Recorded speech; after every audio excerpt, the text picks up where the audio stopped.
अस्सलाम वालेकुम दोस्तों, मैं आहियां जो अमन सिंधी। दोस्तों असां वटि मौजूद आहे समाजी अॻुवान खिरपनासन शाह जो आसिफ अली शेख। अचो तुम सां ॻाल्हि ॿोल कयूं त मौजूदा सूरत हाल खे हू कीअं पिया ॾिसनि। जी आसिफ अली, तव्हां मौजूदा सूरत हाल खे कीअं था ॾिसो? अमन बा ॻाल्हि इहा आहे त खिरपुर नाथन शाह जी तव्हांखे ख़बर आहे त ॿोॾि खां पोइ ॿीहर आबाद थियणु जहिड़े नमूने सां खपे हन उन नमूने सां आबाद थी न आहे सघियो। अमन बा असल में ॻाल्हि इहा आहे त इदारा बि सही तरह सां फंक्शनल आहिनि। इवन तव्हां ॾिसो अञा ताईं बंदनि जो बि कमु न आहे थी सघियो, बंद मज़बूत न आहिनि थी सघिया। खिरपुर नाथन शाह खे अगरि सुभाणे ॿी का तकलीफ़ आई त उहो कीअं असां रोके सघंदासीं।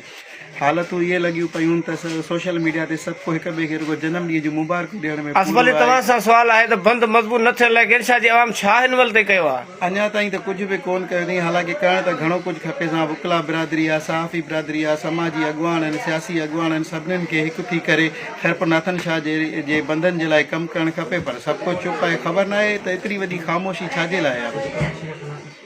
इहो असांजो दोस्त आसिफ अली शेख जे पंहिंजे ख़्यालनि जो इज़हार कयो। हुनजो चवणु हुयो